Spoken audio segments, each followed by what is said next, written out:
క్రీస్తునందు ప్రియమైన సోదరి సోదరులారా, మన ప్రభువును రక్షకుడు అయిన యేసుక్రీస్తు యొక్క పరిశుద్ధమైన నామమున నేను మీకు శుభములు వందనములను తెలియజేస్తూ 2025 సంవత్సరపు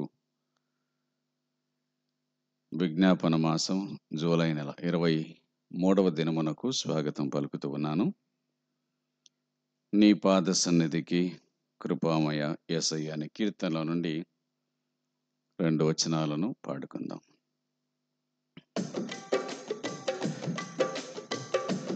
నీ పాద సన్నిధికి కృపామయ యేసయ్యా, నీ ప్రేమ కనుగొనుచు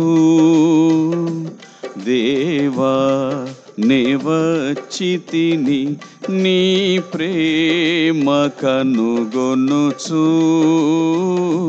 దేవా నివచితిని. ప్రార్థించమంటివి ప్రభువా, సంకట సమయములో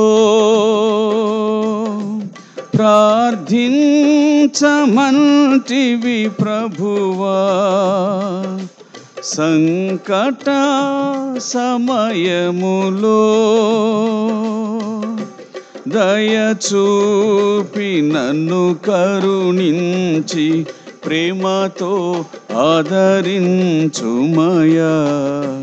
దయచూపి నన్ను కరుణించి ప్రేమతో ఆదరించుమయా,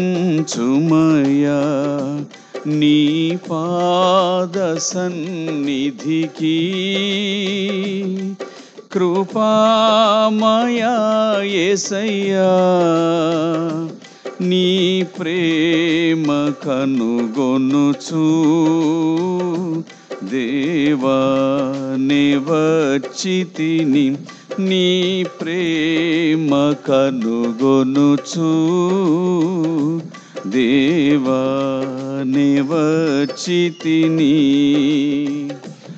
నరమాతృడవు నీవు కావు, మొరనాలకించుము, నరమాతృడవు నీవు కావు, మొరనాలకించుము,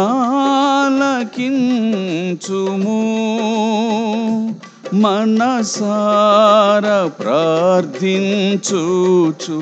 యేసుని దరి చేరెదను, మనసార ప్రార్థించుచు యేసుని దరి చేరెదను, నీ పాద సన్నిధికి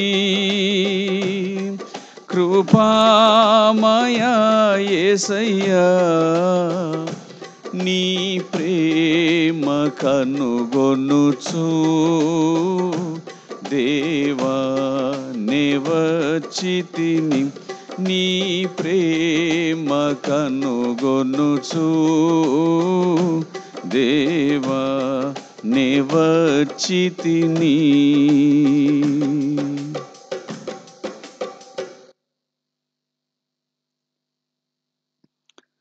ప్రియులారా, దేవుని వాక్యంలో నుండి మనము లూకా సువార్త అలాగే మార్కు సువార్తలో ఉన్న ఒక విషయాన్ని నేను జ్ఞాపకం చేయగోరుతూ ఉన్నాను. మనము ఏ విధంగా ప్రార్థించాలి అనే విషయాన్ని గురించి వింటూ ఉన్నాం. అంటే మనము ఆసక్తితో ప్రార్థన చేయాలి అని, పట్టుదలగా ప్రార్థన చేయాలి అని ఆ మాటలను ప్రస్తావించుకుంటూ ఉన్నాం. ఎఫెసీ పత్రిక 6వ అధ్యాయం 18వ వచనమునందు పౌలు మాట్లాడిన లేక వ్రాసినటువంటి ఒక సంగతిని మనం జ్ఞాపకం చేసుకున్నాం. అదేమిటనగా 18వ వచనం ఆఖరి మాట. పూర్ణమైన పట్టుదలతో విజ్ఞాపన చేయుచు మెలకువగా ఉండండి అని. పూర్ణమైన పట్టుదలతో. అలాగున పట్టుబట్టి ప్రార్థించిన భక్తులు ఉన్నారు. విజ్ఞాపన చేసిన వారు ఉన్నారు.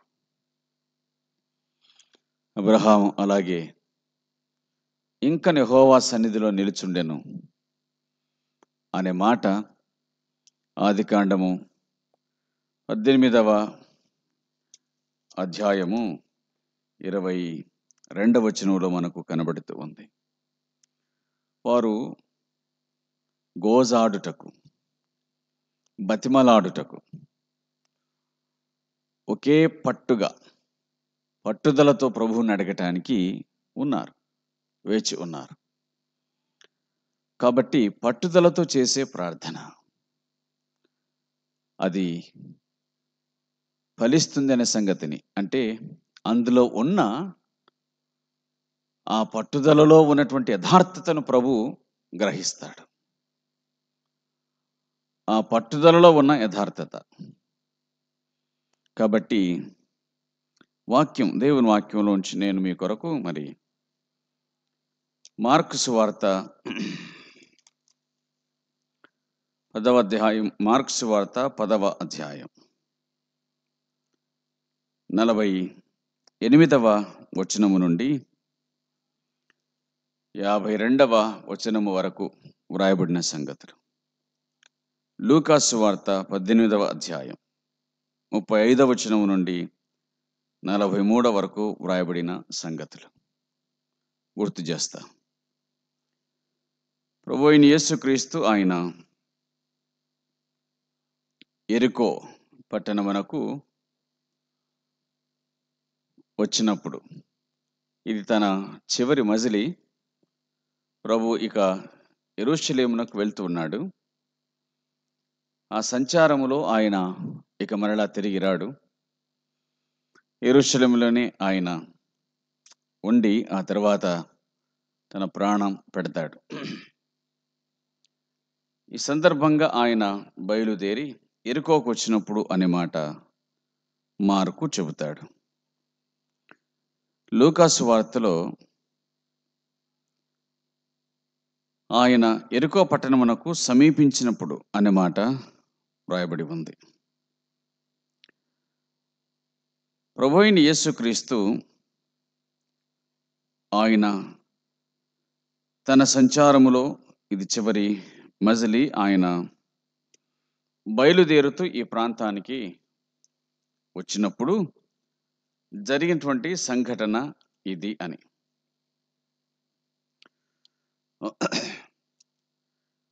అదే సమయమునందు ఆయన జరిగించిన ఒక అద్భుత కార్యం, ఒక గుడ్డివానికి కన్నులను ప్రసాదించినటువంటి విషయం, ఈ సంఘటన మనకు జ్ఞాపకం చేస్తూ ఉంది. మత్తయి సువార్తలో యెరికో నుండి వెళ్ళుచుండగా అనే మాట వ్రాయబడి ఉంది. మార్కు సువార్త, లూకా సువార్తలో ఆయన యెరికోకు సమీపించినప్పుడు అని, మత్తయి సువార్తలో యెరికో నుండి వెళ్ళుచున్నప్పుడు అనే మాటలు వ్రాయబడ్డాయి. ఆయన వచ్చినప్పుడా లేక వెళ్ళుచున్నప్పుడా అని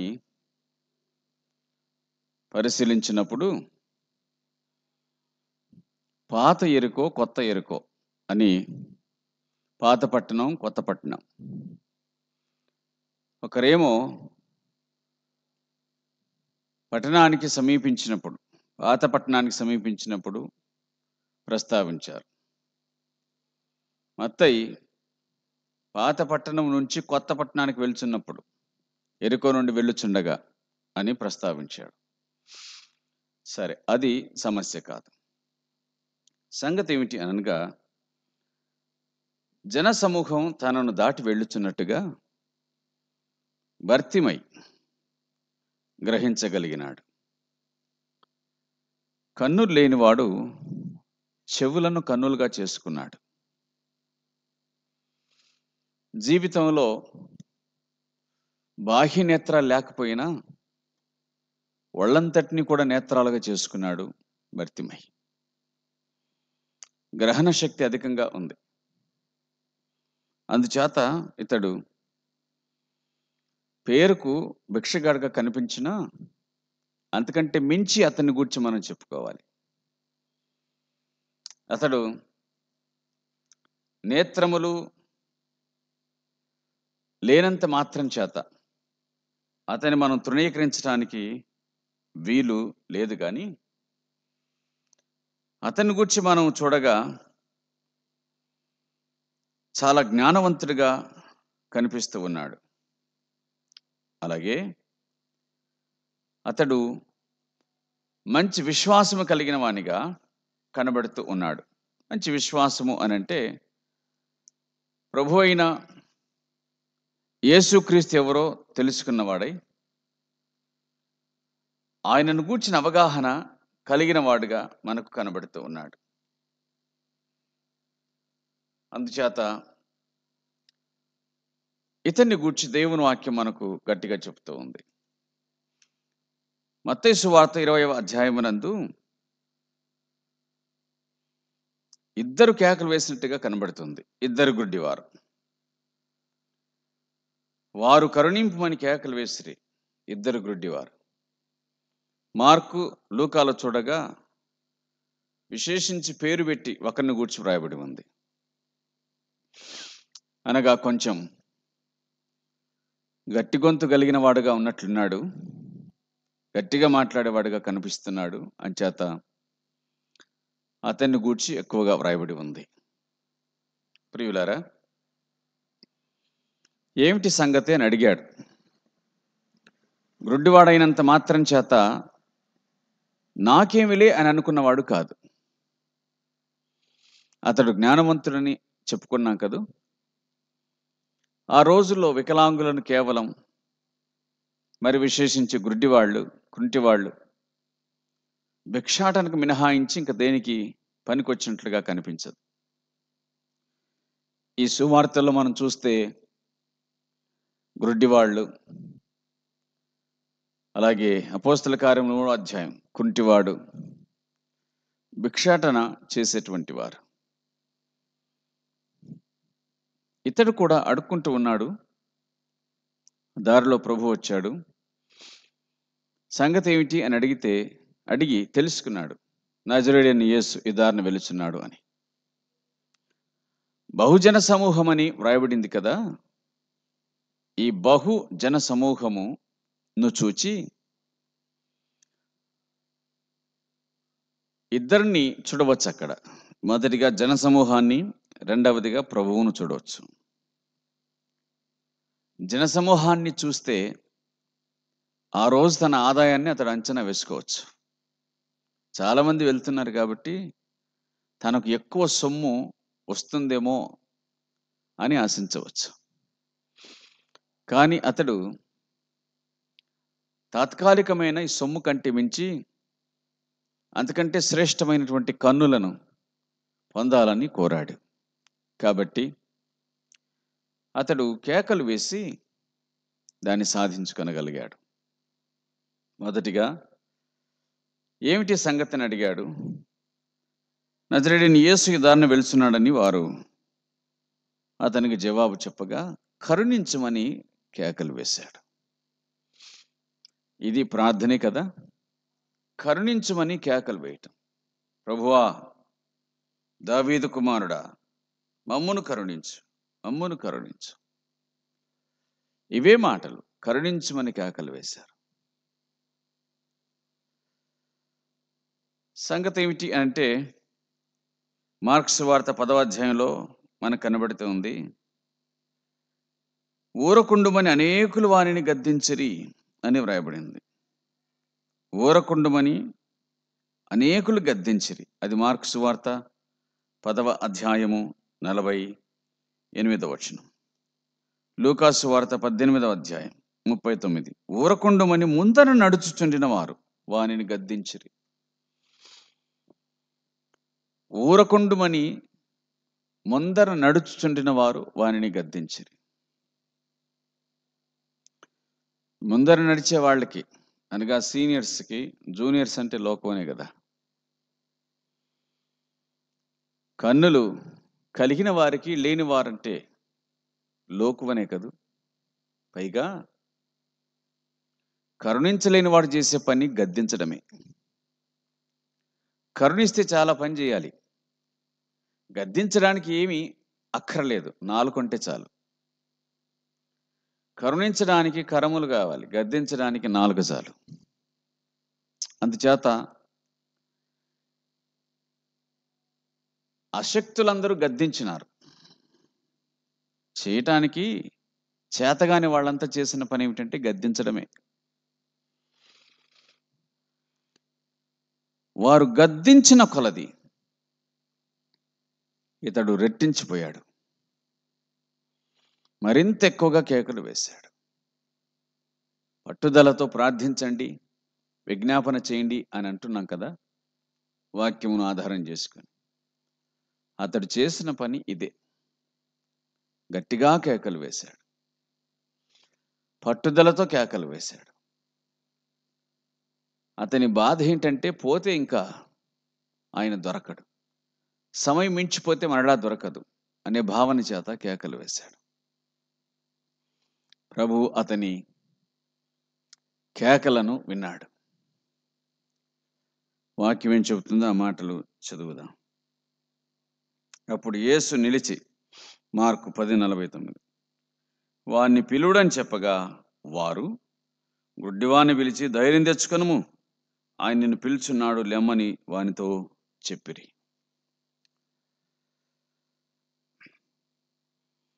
ప్రియులారా, పట్టుదలలో కనిపించేటువంటి గొప్ప సంగతి ఏమిటంటే, హేళన చేసిన నోళ్ళు,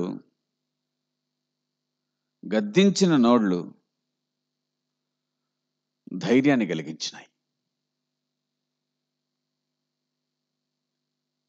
ఎగతాళి చేసినటువంటి వారు అంటే ఒక రకంగా మాట్లాడేటువంటి వారు ఇప్పుడు వారే సహాయకులు అయ్యారు. గద్దించిన నోరు ధైర్యం చెబుతుంది. ఏమని? ధైర్యం తెచ్చుకో, ప్రభు నిన్ను పిలుస్తున్నాడని. ఊరుకోమన్నటువంటి వాళ్ళు లెగమని చెప్పి చేతులు ఇస్తున్నారు. ఊరుకోమన్న వాళ్ళు ఊతమిస్తున్నారు. పట్టుదల అంటే అది. పట్టుదలకు ఆటంకాలు చాలా ఉంటాయి. బయటి ఆటంకాలు ఉంటాయి, అంటే ఇతరుల నుంచి ఆటంకాలు ఉంటాయి, నీ నుంచి ఆటంకాలు ఉంటాయి. నీ నుంచి ఆటంకాలు ఏంటి? ధైర్యం లేకపోవడం, విసిగిపోవడం, లక్ష్యాన్ని సాధించడానికి గురి పెట్టకపోవడం వంటివి నీలో ఉన్నటువంటివి. బయట నుంచి ఆటంకాలు, నిరుత్సాహం, ఇవన్నీ కూడా బయటివి. కానీ ఇతడు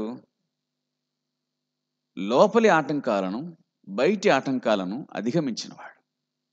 అతని గురి ఒక్కటే, మెస్సియా కళ్ళు తెరుస్తాడు, బంధించిన వారిని విడిపిస్తాడు.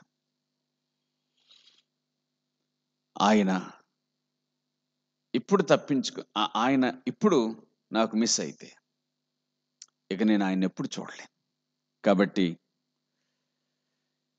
దావీదు కుమారుడా కరుణించమని మరింత గట్టిగా అతడు కేకలు వేశాడు. ఆయనకు వినబడే కేకలు వేశాడు. ఆయనకు వినబడే కేకలు వేశాడు. చాలాసార్లు గుర్తు చేసే మాట ఏమిటంటే, లోగడ అంటే నిన్నటి దినమున కూడా వినవలసిన ప్రభు మౌనంగా ఉన్నాడు, మాట్లాడవలసిన ప్రభు మౌనంగా ఉన్నాడు. అవసరం లేని శిష్యులు మాట్లాడారు, ఉపయోగం ఏముంది? మాట్లాడవలసిన ప్రభు మౌనంగా ఉంటే ఊరుకుండమని ఊరుకుండాల్సిన వాళ్ళు గద్దిస్తున్నారు, ఉపయోగం ఏముంది? అసలు మనకు వచ్చే తిప్పలన్నీ మధ్య మనుషుల చేతనే, అసలు చేత కాదు. అసలు వాళ్ళు ఇద్దరు మాట్లాడుకుంటే సమస్య ఏమి ఉండదు. వచ్చిన సమస్య అంతా మధ్యోళ్ళే. ఇంకో మాట చెప్తాను మధ్య వాళ్ళని గురించి. ఈ భర్తిమయిని ఊరకుండమన్నారు. ఆ దయ్యం పట్టిన కుమార్తె తల్లిని ఆమెను ఆమెను పంపించండి అయ్యా అని చెప్పి వారు ప్రభుకే సలహా ఇచ్చేంత వాళ్ళు అయ్యారు. దయ్యం పట్టిన కుమారుని తండ్రి తీసుకొని రాగా ప్రభు ఆ దయ్యాన్ని వెలగొడితే ఆ తండ్రి ఊరుకున్నాడు. దయ్యం వాడిని విలవిలలాడించి వదిలిపోయింది. వాడు చచ్చిన వాని వలె పడి ఉన్నాడు. తండ్రి ఊరుకున్నాడు. మిగతా వాళ్ళంతా వచ్చి వాడు చనిపోయాననిరి అని వ్రాయబడింది. ఇదొక చిత్రమైన విషయం. వాడు చనిపోయానని మార్కు సువార్త 9వ అధ్యాయం 26వ వచనంలో ఆ మాట ఉంది. వాడు చనిపోయాననిరి. అసలు ఏమి తెలియకుండా మాట్లాడతారు. చనిపోయారా? వీళ్ళేమన్నా ఎంబీబీఎస్ వల్ల ఆర్ఎంపీ వల్ల నాడి పట్టుకుని ఏమన్నా చూసారా? ఎట చెప్పారు చనిపోయారని?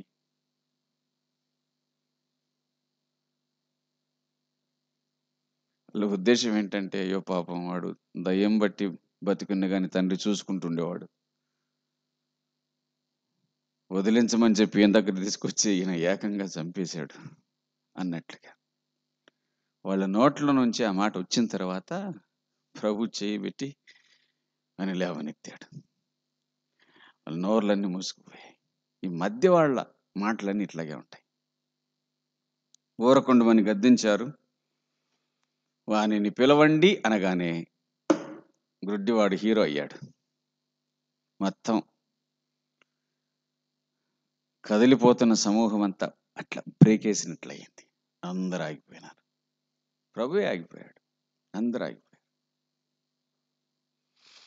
ఏమైంది ఏమైంది ఏమైంది ఏమైంది? గుడ్డివాడిని తీసుకొని వస్తూ ఉన్నారు. ఏమిటి సంగతి? తెలియని వాళ్ళకు కూడా తెలిసిపోయాడు. ఇప్పుడు అందరు చూశారు అతడు గుడ్డివాడని. పట్టుదలతో కేకలేశాడు. పట్టుకొని తీసుకొచ్చారు. ప్రభు అడిగాడు, ఏం చేయాలనుకుంటున్నావు? నాకు చూపు దయచేయ. ప్రభు అతనికి చూపు దయచేశాడు. అంతకంటే ముందు ఒక మాట ఇట్లుంది. మార్కు సువార్త 10:50 49లో ఆయన నిన్ను పిలుస్తున్నాడు లెమ్మని వానితో చెప్పారు. ఆ మాట వినగానే 50 వచనం. అంతట వాడు బట్టను పారవేసి దిగ్గున లేచి యేసునొద్దకు వచ్చెను. వాడు బట్టను పారవేసి అనే మాట రాయబడింది. మార్పు, ఎంత గొప్ప మార్పు! బట్టను పారవేసి. మరి బట్టను పారవేయడమే కాదు, తన దగ్గరున్న ఆధారాలన్నిటిని అతడు పారవేసి పక్కకు నెట్టేసి, నిశ్చయముగా కర్ర కూడా ఉంటుంది, సందేహం ఏం లేదు. ఆధారమైన బట్టను పాడేశాడు. పాత జీవితాన్ని పారేశాడు ప్రభు పిలిచిన తర్వాత. అంటే అతని పట్టుదల పాత ఆధారాలన్నిటినీ పారద్రోలి. అతని పట్టుదల ప్రభు అతన్ని పిలవడంతో అన్నిటినీ విసర్జించాడు. ప్రభువునే సమస్తంగా భావించాడు. బయలుదేరి వచ్చేశాడు. ఎంత గొప్ప మార్పు! నేనేం చేయగూర్చున్నానంటే, ప్రభువా దృష్టి దయచేయమని అడిగాడు. ఆయన చూపు పొందుము, నీ విశ్వాసం నిన్ను స్వస్థపరిచినని వానితో చెప్పాను. లూకాసు వార్త 18:42. వెంటనే వాడు చూపు పొంది దేవుని మహిమపరచు ఆయనను వెంబడించెను. ప్రజలందరూ అది చూచి దేవుని స్తోత్రము చేసిరి అని వ్రాయబడి ఉంది. ఒకని పట్టుదల అతని నేత్రాలను తెరిపించింది. ఒకని పట్టుదల ప్రభువునకు మహిమను తీసుకుని వచ్చింది. ఒకని పట్టుదల తన జీవితాన్ని మార్చింది.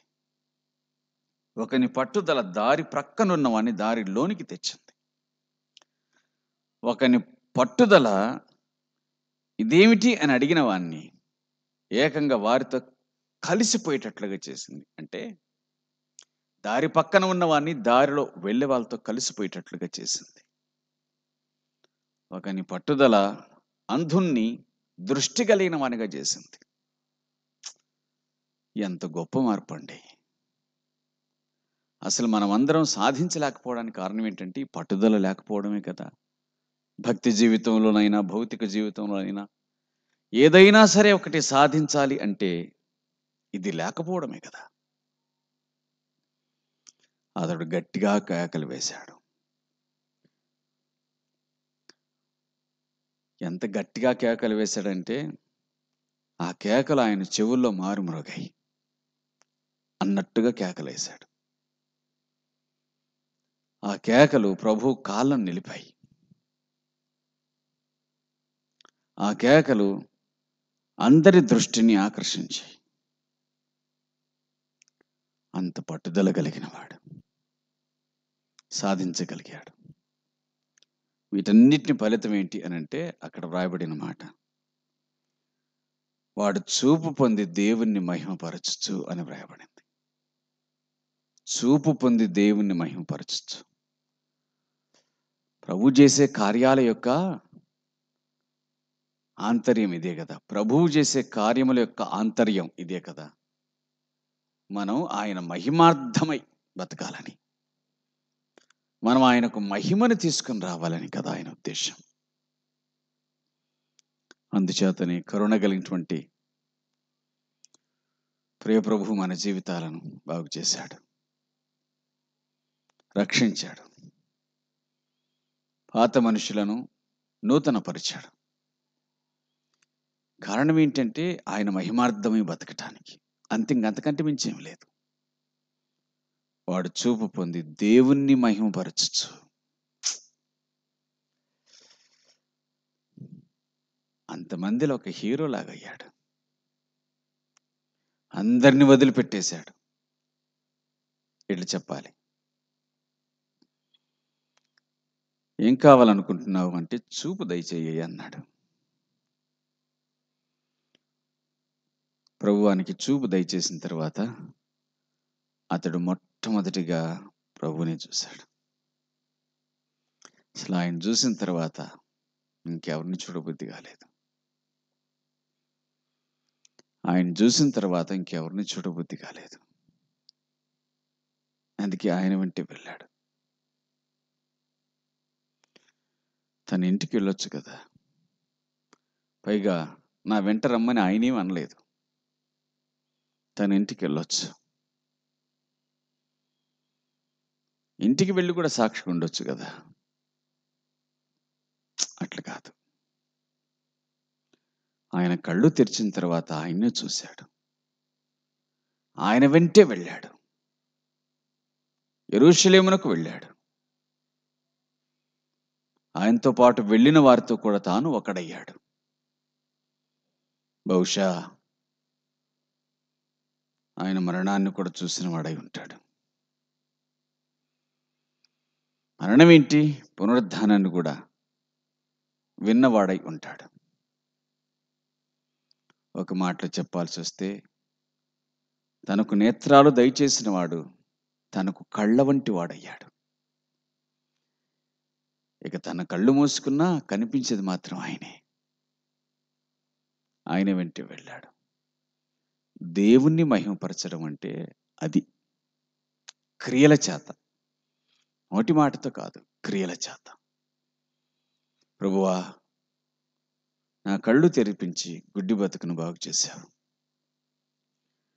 నా కళ్ళు తెరిపించావు మొత్తానికి అన్ని విషయాలలో. నా వాళ్ళ సంగతి, నన్ను తీసుకొని వచ్చి వాళ్ళ సంగతి, నేను అడుక్కునే ఆ బట్ట సంగతి మొత్తం నా కళ్ళు తెరిపించావు. కాబట్టి నేను వాటన్నిటిని విసర్జిస్తున్నా. నేను అనుసరిస్తూ ఉన్నాను అని చెప్పి ప్రభు వెంట వెళ్ళాడు. ఏమైనా ఆలోచన చేశాడా? నేను ఎట్లా బతుకుతాను? ఏం తింటాను? నేనేం తాగుతాను? నేనేం ధరిస్తాను? ఏం లేదు. కళ్ళే తెరిచినోడు మిగతావి ఇవ్వకుండా మానుకుంటాడా? అది కదా విశ్వాసం. దేవుణ్ణి మహిమపరచచ్చు. అతని ప్రభు బాగు చేసేటప్పుడు నీ విశ్వాసము నిన్ను స్వస్థపరచును అన్నాడు. నీ విశ్వాసం నిన్ను స్వస్థపరచును అన్నాడు. ఆ విశ్వాసం స్వస్థపరిచేంత వరకు మాత్రమే కాదు అతనికి ఉండేది. That continued till the end. అతడు మరణించేంత వరకు ఆ విశ్వాసం అంతకంతకు వృద్ధి చెంది వర్ధిల్లింది. తన జీవితంలో ప్రారంభమైన విశ్వాసాన్ని ఎన్నడూ కోల్పోయిన వాడు కాడు అతడు. అలాగున పట్టుదల కలిగి ప్రభువుని అడుగుదాం. అది ఆయన సంకల్పం. పట్టుదలతో సాధించాడు అని పైకి చెప్పుకుంటున్న మాటలే కానీ ప్రభు అతన్ని స్వస్థపరచగోరాడు కాబట్టి అతడు స్వస్థతను అనుభవించాడు. అయినా మనకు ఆ పట్టుదల కనిపించాలి కదా. ఆ తరువాతే దైవ సంకల్పం. ఏ విషయమందైనా కానీ వదిలిపెట్టకూడదు, నిరుత్సాహపడకూడదు, వెనుదిరగకూడదు. నిరుత్సాహపడ్డ భక్తులు ఉన్నారు. ఇంకా చాలయ్యా, నా పితరుల కంటే గొప్పవాణ్ణా అని అన్నాడు ఏలియా. కానీ ప్రభు అతన్ని బలపరిచాడు. ఎంత గొప్ప ముగింపు! అగ్నిరథాలు, అగ్నిగుర్రముల మీద పరమునకు ఆరోహణమైపోయినటువంటి వాడు. నిరుత్సాహం అనేటువంటిది మనిషికి గొప్ప శత్రువు. ఒక మనిషి ఏమి సాధించకుండా చేయటానికి నిరుత్సాహం అనేటువంటి చిన్న సాధనం చాలు. అపవాది చాలాసార్లు దాన్ని ఉపయోగిస్తాడు. నేను ఎంత చేసినా, నేను ఎంత నమ్మకంగా ఉన్నా, నేను ఎంత పట్టుదలగా ఉన్నా అని నిరుత్సాహాన్ని కలిగిస్తాడు. సాధించడమే విశ్వాసి లక్షణం. ఇతడు బాహ్యపు నేత్రాలు లేనివాడే కానీ అంతర్దృష్టి కలిగినవాడు. అందుకోసమే సాధించగలిగాడు. అలాగున ప్రభువును పట్టుదల కలిగి అడగదాం. ప్రభు సహాయం చేస్తాడు, కనికరిస్తాడు. ఈ మాటలను ప్రభు దీవించును గాక. ప్రార్థన చేద్దాం. మా తండ్రి, విసుగక ఎడతెగక నిత్యం ప్రార్థించాలని మాకు గుర్తు చేస్తున్నారు. అలాగూ ప్రార్థించిన వారిని జ్ఞాపకం చేసుకుంటూ ఉన్నాం. మేమున్నట్లు ప్రార్థించుటకు మాకు సహాయం చేసి మహిమ పొందండి. మా మనవులు ఆలకించండి. ఈ దినపు ప్రార్థనలో మాతో ఉండి మమ్మను కరుణించండి. మా విన్నపములను అంగీకరించి మహిమను పొందండి. మా ప్రభువైన క్రీస్తు పేరిట వేడుకొనుచున్నాము తండ్రి. ఆమేన్.